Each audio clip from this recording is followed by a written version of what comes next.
The following is a presentation of the Black Hollywood Live Network, the first online broadcast network dedicated to African American entertainment. Hollywood Redefined. From Los Angeles, California, presented by Maria Menounos and streaming live thanks to Akamai Technologies. This is Black Hollywood Live, Black Sports Weekly, featuring weekly in-depth interviews with some of today's most talked about athletes. Black Hollywood Live, Hollywood Redefined. You're listening to Black Hollywood Live. And now, the host of Black Hollywood Live, Black Sports Weekly. Used to hit people in the face and yo! All right. Hold on, wait for the beat. Wait for me, girl. Shake it for me, girl. Now see, Ben knows this. Ben knows this. Yeah. Did you pick this? This is better. Yeah, This is better. I didn't think it. You requested this because you got too hyped. Specifically said This is Truffle Butter, this right, is a guys? truffle butter anthem. Truffle Butter Anthem. No, we're definitely not doing Truffle Butter Anthem. That is actually Country Girl Shake It For Me by the one, the only Luke Bryant. And why do we come in with Country Girl Shake It For Me? I have no idea. Everyone wants to know. Well, maybe because our special guest here played for the Texas Legends and for the Austin Toros. So, you know, those are Texas teams. Texas, country, Texas. Y'all see the similarity? Sure there's some rappers They in Texas the Spurs too. now. That's true. You got Mike Jones, but what happened to him? Anyways, forget him, who is live and in front of you guys right now. This is the team of the Branded Athlete. Thank you guys so much for tuning in and watching us get crazy, doing Country Girl Shake It For Me or whatever it is. I'm your host, Kevin John. I cannot do this by myself, though. I am joined to the left by the man in the suit, always so sharp. Thank you, my friend. Ben Bateman, nice to see you guys. Nice to see you too, Ben. I like the fact that you're not going with the tie again today, too. You got the open look. Is that I work in a law office during the day, and I drop the tie. Just kidding, I'm not a lawyer. He may be, who knows. And to the left of Ben is our beautiful, insightful, incredible Brittany Johnson. Wait, keep going. Oh, unprecedented, fascinating. Yes. All right, that's enough. Go ahead. What's up, guys? How are you guys doing today? Brittany, how are you doing? I am fabulous. I have a little cold. You know, last weekend was my birthday turn up, so You've been turned it up every I've day. been turning up every day. Man. My immune system is like done for right now. We'll take it Done. easy on you. You got a case of the Please do. sniffles today. Yes. That is true, Brittany's yeah. got the sniffles, guys. I'll be fine. You definitely will be. You always bring it together. Speaking of which, we know you're drinking some tea in there to help with the cold, right? Yes. Just in case our viewers at home are wondering if she had yak in the cup, it's not. It is tea. Mixed. It is mixed. You know, a little cognac in there. Exactly. It clears your throat, I heard. It does. Okay. Well, I've never known that remedy. I just take Vicks or whatever that. What is that night stuff? You're just drinking water, Kev? NyQuil. What am I? Off? He has straight vodka. in I've got his. straight Kahlua in here. That's what I... Anyways, who cares? They don't care what we're drinking. They do want to care about, though, is who is this other tall guy on the panel that is joining us today? Well, if you know anything about the Branded Athlete, you know this is the show where we take premier athletes to come in, interrogate them, and ask them about the last person they've dated, been with. Well, okay, we don't. We may do that today. But we ask them about all their off-the-field, off-court endeavors, what they're up to, and how they're building their brands away from their sport. And today on the show, it gives me great privilege and honor to introduce our special guest. This guy right here is actually from the city of Los Angeles, Southern California. Yeah. He was a high school phenom. He played professionally, internationally, all over the place. He also played professionally all throughout the nation. We know the Texas teams because that was our inspiration for our song there. But one thing that's really intrigued me about this guy is since retiring, he's really focused his attention to empowering youth and working and being a motivational speaker to at-risk youth and just being a blessing. So we're extremely privileged for him, and we got to make sure his mic is Thank right you, and on Alexis. point. Right. Ladies and gentlemen, Ron Allen is here. Ron Allen. Give it up for Ron Allen. Am I supposed to clap? You can I clap clap for myself? yourself, yeah. Ah, man, I'm happy to be here. Ron, we're happy for you to be here. Blessed to be here. How's your day going? I love the ride over here. You love the ride over. The ride over here was fun. Is that because your driver was just incredibly smooth and he picked you up in a Bugatti and everything was great? Baller status. Oh, Exactly. my God. Who was this guy? Was that... I mean, dude just picked me up. I got in the car, and immediately we just jumped into this conversation like we known each other for years. Oh, wow. And he also had like a security guard kind of like guy that was in the passenger seat with him. and they both were so friendly, and it was just like, it was something that, it was magical, man. It was it was like we were brothers. Wow. Yeah, it was really good high ride over. praise. I didn't want to get. I was mad we got here. I was like, damn, we here already. You have to give me this guy's number if I need to show Then over. then after I get here, I walk in and I walk right into a model, and I'm like, what is going on? Is today my birthday? It's unbelievable. It's just, I'm here. I'm on the show. I'm blessed to be here. It's been amazing up to this point, and hopefully it continues to be like that. So from what I gathered, you had two incredibly awesome people pick you up. Absolutely. That engaged in wonderful conversation with you. Man. And then you got here when you were greeted by a beautiful goddess who you referred to as a model. I mean, model Man. like, because model is kind of like, I feel like I'm not giving her enough credit. You're objectifying. You know Yeah. what I'm saying? 'Cause, I'm just gonna throw that word out there to help people understand, how I felt in that moment. But model, she's smart. She's, she got the sports thing going. I was just like, man, I just had to put my hands up, like, I don't know what to do. Where can I meet people like that, man? It's amazing. It'd This be sounds amazing. like a great crew of people. It does. I'm kind of upset I missed this car ride. I feel like I'm like the stepchild in the group. No. Girls aren't allowed in the car now. Yeah. Well, actually, it was a male bonding exercise. whatever. A team building male bonding thing. We're Whatever. talking complex basketball theory, Right. X's and O's Oh, stuff mostly. I would know nothing about. Right? Exactly, yes. Cuts to the rim. But anyway, speaking of models, there's actually a model on the screen behind us Yeah. right there with a very awkward smile. First of all, With a don't very disrespect awkward that smile. This was the cover shot of your Reebok campaign that from smile is 2008. You amazing. know what it looks like? It looks kind of like you just GQ passed gas magazine. and you're like, is anyone going to smell that? You know what that looks like? That looks like, how did I get from Watts to the NBA offices in New York to take this picture, this headshot? And they told me that this was the best headshot that they had done in this program in years. That's what they said. I'm just telling you what they said. Wow, so they only took 2 headshots over their course of history then. In that case, All that's... right, Tommy Davidson, I got jokes too. They come quick.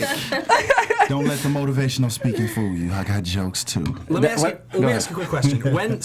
You're a very, very tall, 6'9", right? 6'9". When was your big growth spurt? I just was wondering. You must have grown like a huge amount of short My period. right? freshman year, moving high schools, I went from Linwood High School to Artesia High School, and in that summer, I remember having a lot of back pain, catching cramps under the table while I was trying to do my homework, not understanding what was going on, and then go to school, and my teammates would look at me like, did you grow? And I'm like, I don't know. And then we did our physicals, and I had went from 6'5" to 6'7" in like 3 weeks. Okay, wow. Wow. So that- 2 inches that- in 3 weeks. Well, that was the initial period where I said, oh, I'm growing.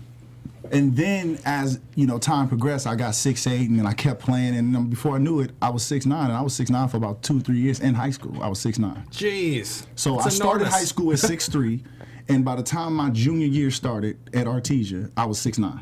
So in 8th grade, you were like, I was Huge. maybe 6'1", 6 feet in 8th that's grade. crazy. I had a similar experience. I was this short, like a chubby kid with a bowl cut. Right. When I was 12 years old, I was like 5'6", and I grew to 6'2". I grew 8 inches in 6 months. I had a That's similar impressive. thing. Yeah, I also 8 experienced inches in this. 6 months? That's Anthony Davis Yeah, like. it was crazy. I was, Well, he doesn't have the unibrow. Yeah, but I still, was- He looked like...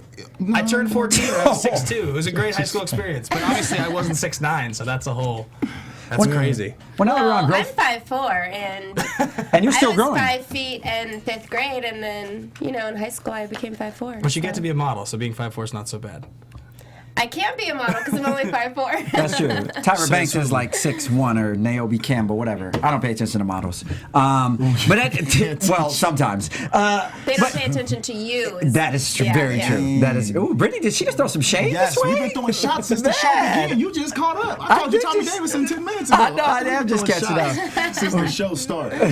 Well, Ron, I definitely appreciate you coming dressed for the occasion, man. Yeah, very sharp outfits you have on there. Yeah. So, anyways, with that being said, Usually you get a laugh when you throw a joke. It was but a joke. I just got that right now. I just say yeah. See, that's the thing with my jokes. They're very profound. They make you think a little bit before they come in. But anyways, speaking of thinking and profound things that make us think, there's a section that we like to do called Brittany's Random Thought that usually mentions something or puts something out there in the air that makes us just go, that's interesting. Well, my random thought today is going to be basketball related because of our guest today. Thank you. So, I've been a red carpet reporter and all that kind of stuff for a long time. So, I kind of get that thing where it's like, oh, I kind of forgot what to ask them, and it's like an awkward moment. So I thought of these like random facts. I do random facts of the day on my Snapchat all the time. Follow me. I am Britt Johnson. On my Snapchat, I like that plug there, right? Yes, I always do random facts of the day. So my random fact of the day is going to be about Pau Gasol. Now he... Pau Gasol? Pau Gasol? Pau Yeah. Gasol? I'm sick, you guys. okay, Come sorry. on, Okay. Give See, me a I break. understand what you mean. I'm sick. I understand what you Even mean. though that did Yes. sound like Paulie Gasol. We or love what- Pau in LA, so I'm here. I'm interested. Yeah, he's like royalty here, but now he's power forward for the Chicago Bulls. Well, you know, he originally wanted to be a doctor, like a medical doctor. He actually, the day that Magic Johnson announced that he was HIV positive, Pau Gasol was 11 years old, and he told everybody that he wanted to be a doctor so he could find a cure for HIV. Isn't that so sweet? That is impressive. amazing. That is. So Great. he ended up applying for medical school, and he went to medical school in Barcelona, and then obviously his basketball career took off, so he quit quit medical school and started playing basketball. So that's my random fact of the day. It's pretty cool. That is really I like good. that. That's he pretty actually awesome. still goes to children's hospitals all the time, and he's like set in on some surgeries and stuff like that, and he's probably, after he's done playing, he's gonna go back to medical school and get his degree, so we might see a doctor in our hands. Freaking, how tall is he? Like 6'9", No. He ain't no 6'9". He He's about bigger than 7'1", 7'2". 7'1", yeah. Yeah. We'll have a 7'1" doctor in our hands soon, so. That's a very intimidating size to come in and do an And operation. he's on. like, he wants to be imagine him like a doing pediatrician colon- too, so. Yeah, I He's wouldn't want him gonna to do my just little prostate tiny exam. Anyways, that was weird. Why? No, I'm just saying. I mean, that's a tall guy. He probably got a. Imagine him doing your colon. What you say? I'm gonna go ahead. No, but he really likes to work with children, so he's probably going to be like a pediatrician or Yeah. something like that. But Yeah, that's good. That is amazing. Yeah. Like and it's funny what inspired him was to when he saw Magic come out and yeah, it that basically exact explained day that he was like, I'm going to be a doctor and. Well, the cure good news AIDS. is it appears Magic found a cure for HIV. Apparently, yeah, something. So I've heard, Tons of money. Yeah. maybe that's what it is. But that's very awesome. Because unfortunately, we don't really know any other doctors that have found a cure for it, or at least for pores. So that's a very interesting thing. Thank you for sharing that, Brittany. Absolutely. Thank you, Brittany. That wasn't a random fact. That was actually a nugget right there. That was. Yeah, but you guys didn't know it. It's kind of random. I didn't know that. I know Pau's a very interesting guy, and Pau played how many years in LA? 4, 5? He came here in From he played from 08 to Yeah. last season. So Yeah, what's that? 5. And he brought him No. 2 championships when he came here. From Yeah. 08, no, 6. 07. Oh, 7, yeah. From 07 to last year. He got That's traded about from 7, 8 seasons. Memphis. Memphis. 08, yeah. About so 7, 8 seasons. Yeah, Close, so somewhere in there. Somewhere But in he there. played. So he played with Kobe. I think were we going to talk about Kobe today? Yeah, that was actually going to be my segue, but since you go ahead and did it, go ahead and Oh, no, I'm sorry. lead us into the next. bad. Lead us into the next I have a topic. bad habit of doing that. My bad. Go ahead. It's good. I'll just turn your mic off next time. Go ahead, though. Go. Yeah. Well, go ahead, Ben. Take it away. He loves talking about Kobe. So I do just love talking about let him Kobe. Have his moment. This is- That is true. That is true. Well, I know we wanted to talk a little bit about Kobe. We talked about this a little last week, but his press tour that he's started doing right now to promote his documentary Muse that just came out on the 28th on Showtime. Because the second half of Kobe's career, really since that time that Pau showed up, has been more about sort of team play and all that, and he wants to be, I think, remembered in a different light than he maybe was when he was a younger guy in the first half of his career. So I just think it's interesting to see the media perception of Kobe now versus, say, the 81-point game, 06, 05, 04, years like that, when he was this very narcissistic, incredibly focused, didn't really seem to care much about being liked player. I think it's an interesting point that we're reaching in his career. What do you guys You're think? not supposed to be liked as a player. That's the common misunderstanding of the media and the player. Is I'm not here to give you a story. You make a story. I'm not here to feed your family. I'm not here to feed your article. I am here to get a job done. I am getting paid 6 figures. I'm getting paid 7 figures to get a job done. I'm focused on that. There's a great clip of Kobe Bryant maybe about 10 seasons ago. He's about 2 feet away from Chris Rock. Yeah. Probably one of the funniest guys in the world at the time. Yeah. And Chris Rock's going off, cracking all types of jokes, saying this and that. And Kobe is locked in. He don't know Chris Rock is even sitting there. Yeah. I'm not supposed to give the media anything. Now that my career is at a point where I have proven mostly everything that I'm probably going to prove on the court, now I'm starting to begin to say, okay, what's my segue into real life? What's my segue into everyday life? I am no longer this player who can just sacrifice everything to be great. So now, yes, he's opening up as a person. That muse, that's been Kobe. That's who he is. He just gave you insight just right now because it's time to give you insight because my career is now moving into a different direction. It's beautiful. I love it. I'm not supposed to. Think about it. As soon as a guy wants to be a media attraction, now he's not focused on the sport. But you got So it's a lose-lose. So you might as well just focus on what you're supposed to focus on and live with the results. And he got 7 appearances and 5 titles. 5 so he did pretty well. championships, and yeah, he did what he was supposed to do. Yeah, and another thing with Kobe, you got to realize, you talked about his narcissistic years when he was, self-absorbed and all that other stuff. I guess which was post-Shaq era. That era the Lakers went through before they acquired Paul Gasol, and after Shaq, when they just went through those few years where they had basically Smush Parker and. Disrespectful. I'm glad you laughed when he said LA that. is so disrespectful to Smush. They kind of were. But see, my thing with Kobe is, honestly, he was playing statistically his best basketball in those years. I believe it was 05-06 season. He averaged 35 points a game. The season after, which nobody has been able to eclipse since that.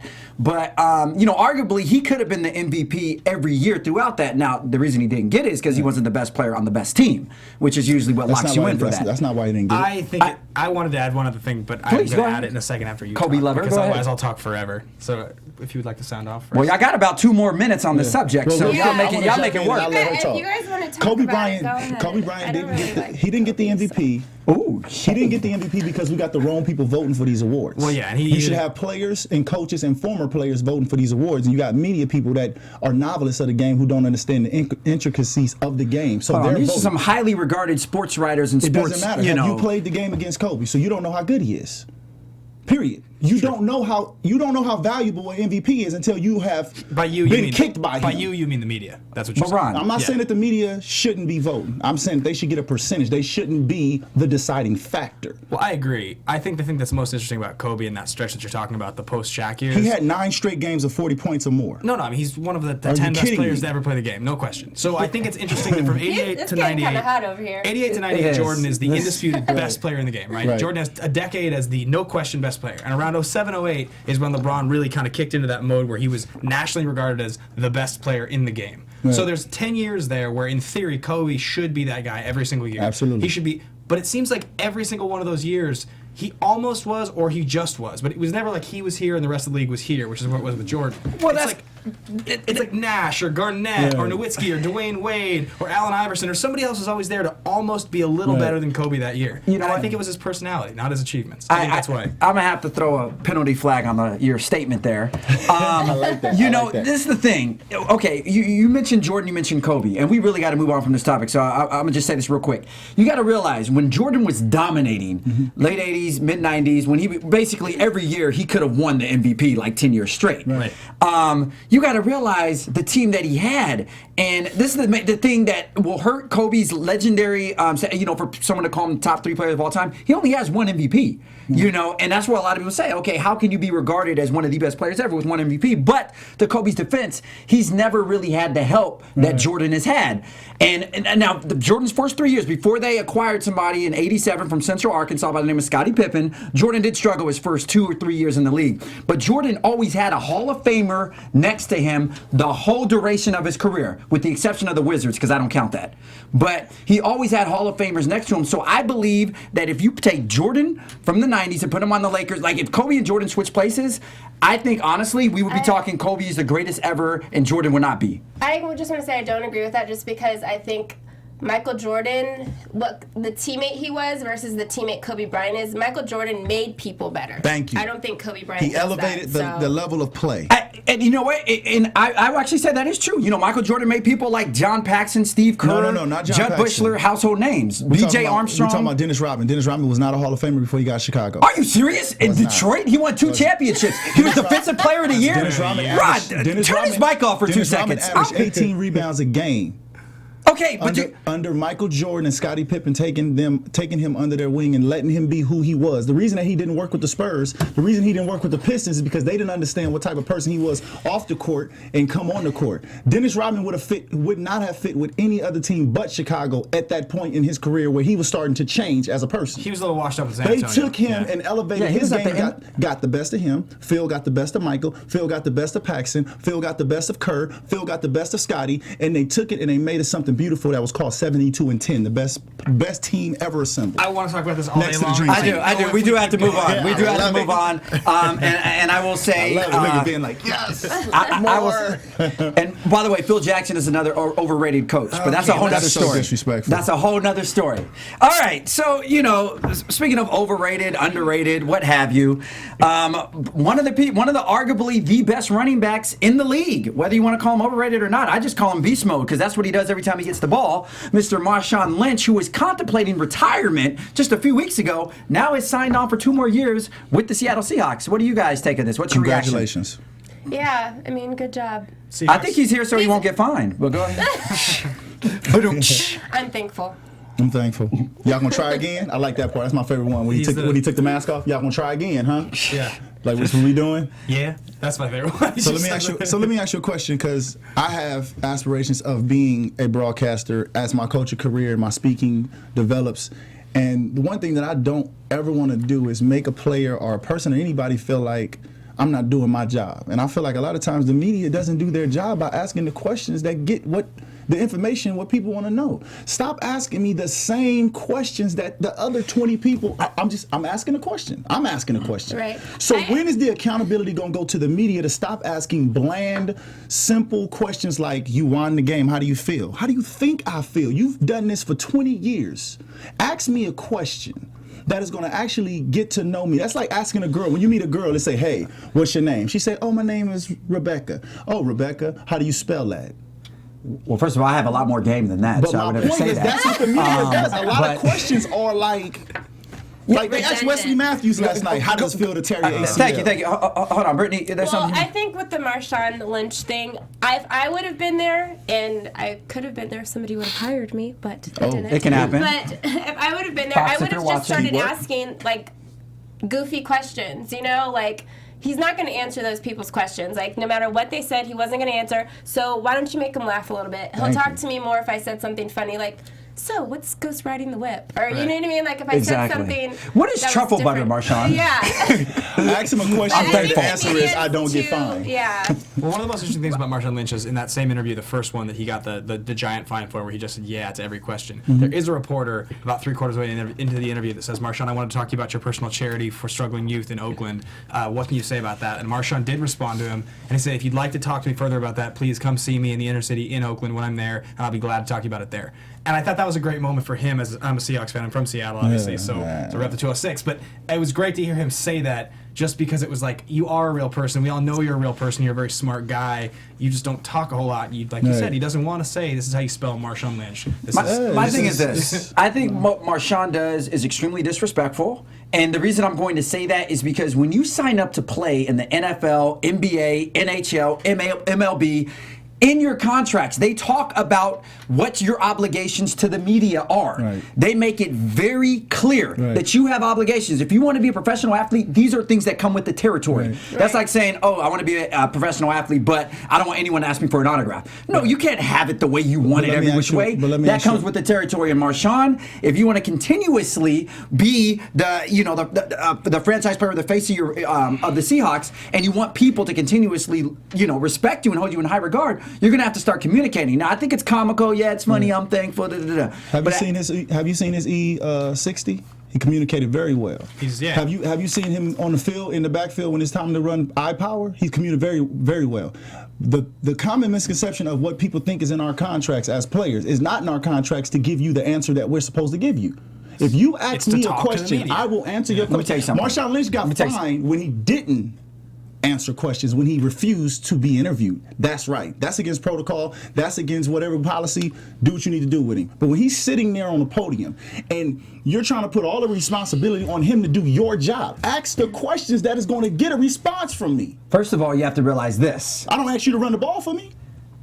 Ask me a question that's going to get a response that's going to get you that article. Stop asking me the questions that you can answer for me. First of all, you got to realize this. I understand what you're saying, and I appreciate your passion bleeding through there, man. You got veins popping out. Yeah. But I do appreciate that, because you're a professional athlete and you've dealt with that. None of us can relate to that. So I do appreciate that. But my thing is this. Part of the reason why it is, and they have the conduct code, the media obligations, because you got to realize, as a professional athlete, you have millions of kids watching you that look up to you, that idolize idolize you and that pretty much want to emulate you in every which way. So he's telling kids, oh, you have this stank attitude, don't talk to the media, and then you could be the star and stuff like that. And there's kids that are actually going to embody that same kind of persona. Just like they and fight, be like, just like the kids fighting in hockey.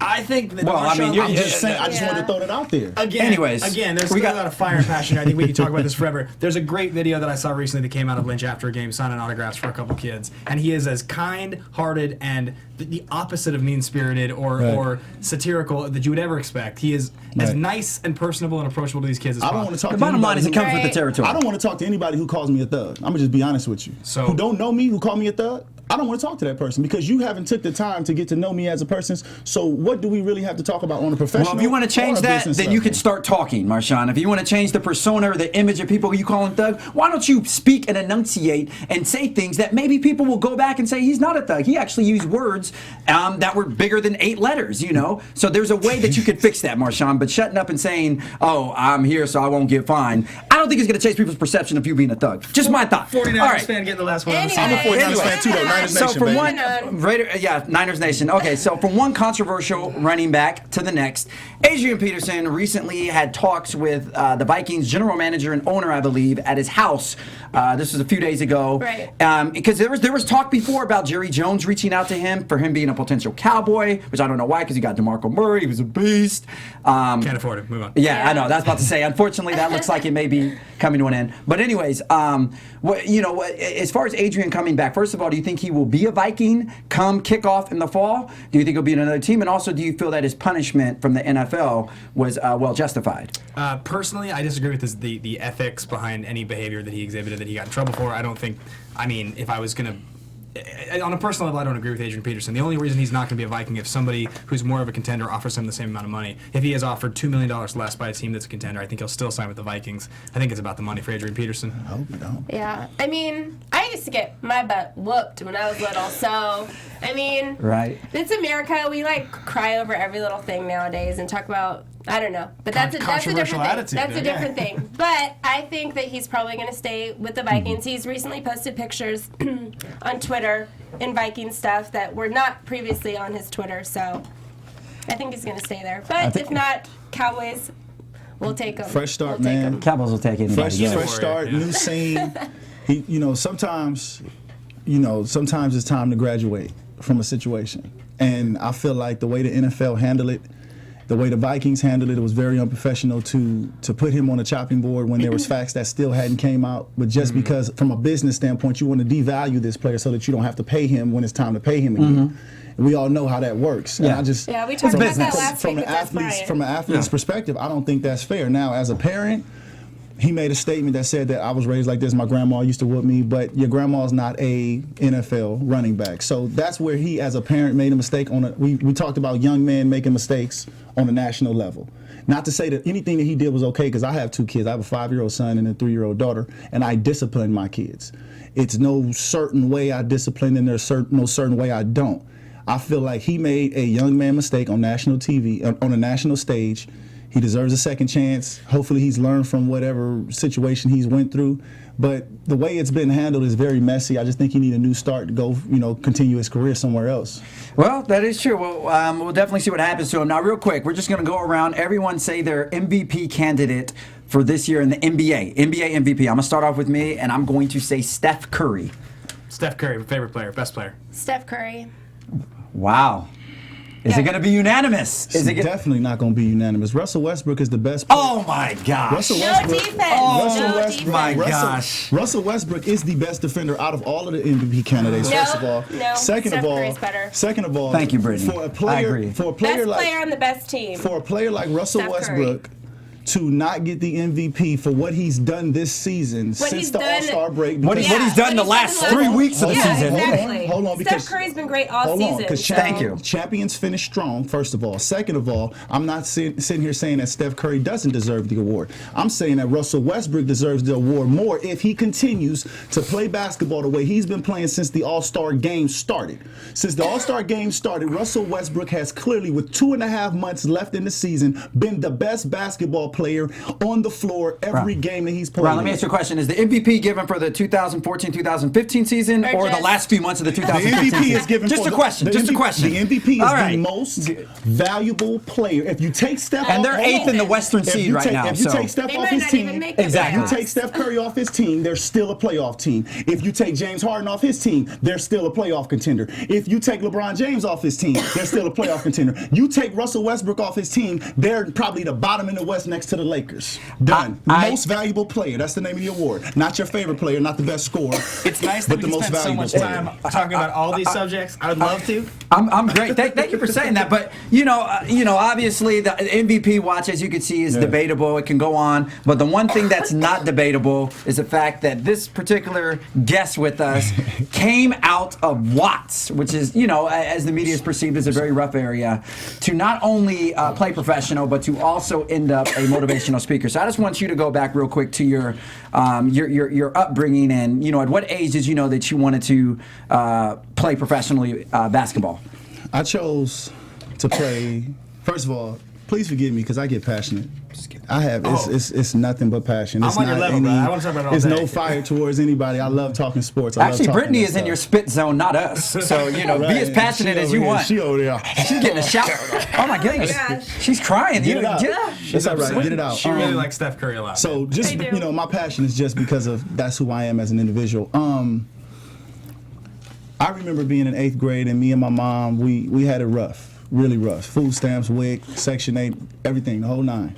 And I remember being in 8th grade and wanting to play baseball, wanting to play football, wanting to play basketball, and really making a conscious decision of the equipment just being too much. Mm-hmm. Straight up, helmets, pads. It's expensive. It's very expensive, and all I need is a pair of sneakers to play basketball. Mm-hmm. And I chose basketball, and I told my mom, I said, Mom, don't worry about nothing else. Don't worry about trying to get me all this stuff. Don't worry about, working till midnight, not really seeing us, and trying to make things happen just so I can get all of this equipment. I'll play basketball and I'll make something of it. Now, the growth spurt was a coincidence. It was a blessing. It came after the decision to play basketball and say, this is my sport. I haven't played another sport since 8th grade. That's where it came from, Now that's, you said it earlier that you really love football. And you follow football, you love football. How did you not think of potentially having a career? Well, like I said, it was strictly off of the equipment. I made a decision. Not thinking that it would affect me so long. This is a 13-year-old kid just saying, these pads, I'm starting to see this add up, and then I start seeing the refrigerator empty. It had nothing to do with the sport. I love football. I was an amazing wide receiver. So if I would have had the opportunity to, I would have played football, baseball, basketball as long as I could. I would have strung it out all throughout high school. Mm-hmm. But I did not have that option financially at that age. So football is my favorite sport. Basketball is my passion. It was my way out. It was my everything. It was my counselor. It was my best friend. It was my girlfriend. It was everything, because every time I went through something, basketball was there to catch me. It was the safety net. Do you remember a player that really inspired you as you're going through those tough times that you really looked to the whole time? Oh, that's a beautiful question. Kevin Garnett. I was in 5th grade. He was the guy. He was a rookie. And they had went down. I forgot who they was playing. They went down about 7-8 points, and the Timberwolves went on a run. And I watched his passion, and he was like, pour it on, and he just the raw passion that he had. I looked and I said, I want to play against him one day. And from that point, I imitated KG at so many different accidental situations. They'd be like, man, you remind me of KG, you remind me of KG. And I found myself imitating him as a player. And that's when I knew that this sport was more than just, hey, just put the ball in the basket. It was something like that you can really inspire people from, because I was inspired by a dude I had never met and still ain't never met. Oh, you still haven't met KG to this day? Never met KG. I met a lot of. I played against everybody but LeBron, but Kobe, Westbrook, and Kevin Garnett. Those are the only stars in the NBA today that I've never seen in person and played against. So you played against LeBron? LeBron guarding one-on-one after actually sitting out 4 weeks with a quad tear. Went right to a Clippers workout, right from a quad tear rehab to a Clippers workout, and they threw me right to the fire. I guarded him, then the next game I guarded Blake, and then in the workout I guarded Blake and DeAndre the whole time. That's interesting. Now, obviously your basketball career lasted a very long time, from playing internationally. But, the thing is, what I want to turn to is after retiring from the NBA, you started really emphasizing this brand committed to greatness. Yeah. And you're representing the shirt right there. Yes, sir. Just, can you just give us a quick, I guess a synopsis of what Committed to Greatness is and what the movement is about? Absolutely. Committed to Greatness is a brand that I've created to empower people, not through my speaking, but through my actions, through my life. Because I am so insightful and because I am so understanding, I use humor, I use understanding, I use all of these things to create a valuable connection to people who I'm interacting with. Because when I grew up, where I was from, I had a subconscious value about what I was going to be when I grew up. I didn't know what it was because I always chased the NBA, but I knew that it was something more special for my people. And I would see a lot of stuff like, we talk about gang banging a lot in my speeches, and I got my name from gang banging. My uncle was killed 2 weeks before I was born. His name was Ronald David Heron. My name was Ronald Allen. So I got my name from this. And so it affected me before I got to this earth. So I always wanted to help my people. And I was trying to always find ways. If I was a basketball player, I would have been the guy coming to the hood giving out turkeys, just to find a way to stay connected to my neighborhood, to help those people, and then to help whoever I interacted with.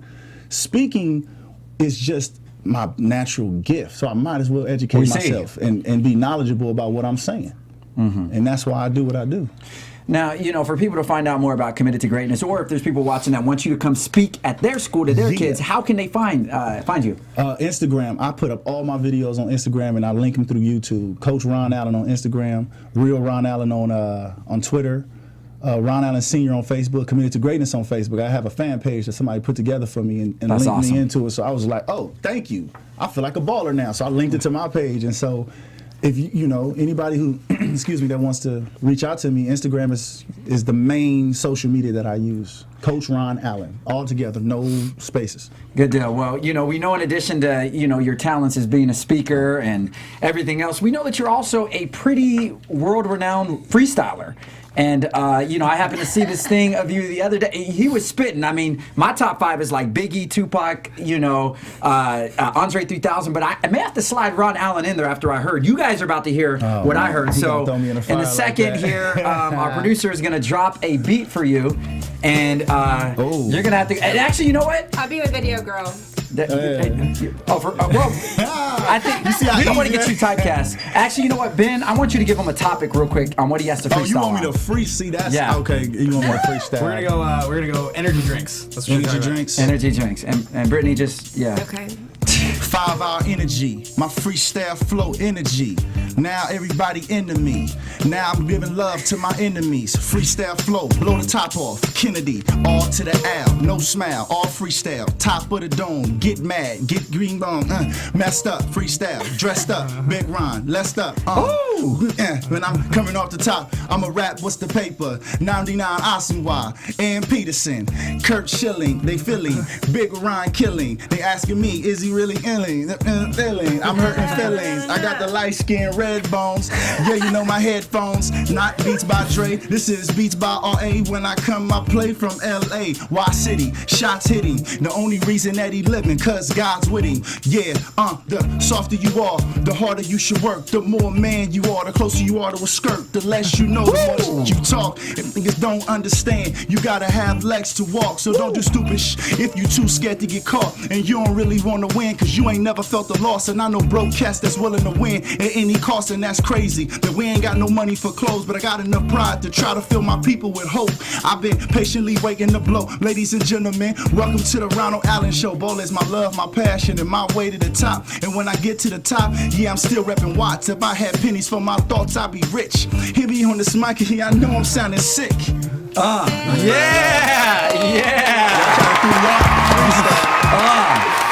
it. All right, Ben, your turn now. Yeah, Ben, get him. Your turn, Ben. Please don't play the music. Please All don't right. play. Well.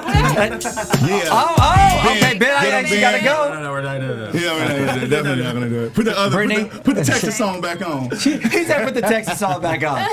Well, guys, obviously there's so much more we could talk about, but unfortunately we do have to wrap it up. But I think that's probably the best way we've ever concluded a show right there. Is I guess. Absolutely. Really good. Oh, do it for the y'all. Do the Carlton. Do the Carlton. Get for me, girl. All right, I'm sorry, I had a Luke That's Bryan like a moment country there. twerk. Shake it for me, girl. Brittany is back on this twerking. You like the twerk. Exactly. By the way, if you guys missed the show last week, Brittany was talking about how she was a professional twerker at one point in time in her life, and she was actually supposed to twerk for us today, but we're out of time for that. So Darn. you got to tune in next week. You got to tune in next week.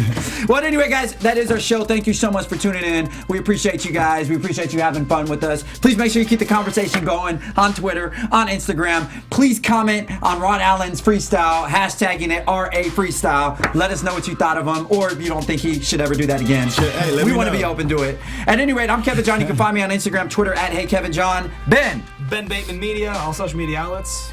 Brittany Johnson. I am Britt Johnson. And everything. And Coach Ron Allen, Instagram. Holla at me. Committed to greatness. Try to be irreplaceable. be irreplaceable, because if you don't know, coming back on the 234, the name is stop. Kevin. Kevin, I should stop. I You're wanted right. one more bar. I just wanted one. All right. Well, I guess on that note, we're going to end the show. I'm going to work on my freestyles, and I'm going to come back hard next week. Thanks Stay for hanging tuned. out, Coach. From producers Maria Menounos, Dario Kristen, Tiana Hobson, Kevin Undergaro, and the entire BHL crew, we would like to thank you for supporting Black Hollywood Live, the first online broadcast network dedicated to African American entertainment. For questions and comments, contact us at info@blackhollywoodlive.com. Like us on Facebook, tweet us, or Instagram us at BHL Online. And I'm your BHL announcer, Scipio. Instagram me at Planet Scipio. Thank you for tuning in. Hollywood redefined. The views expressed here are those of the host only and do not necessarily reflect the views of BHL or its owners or principals.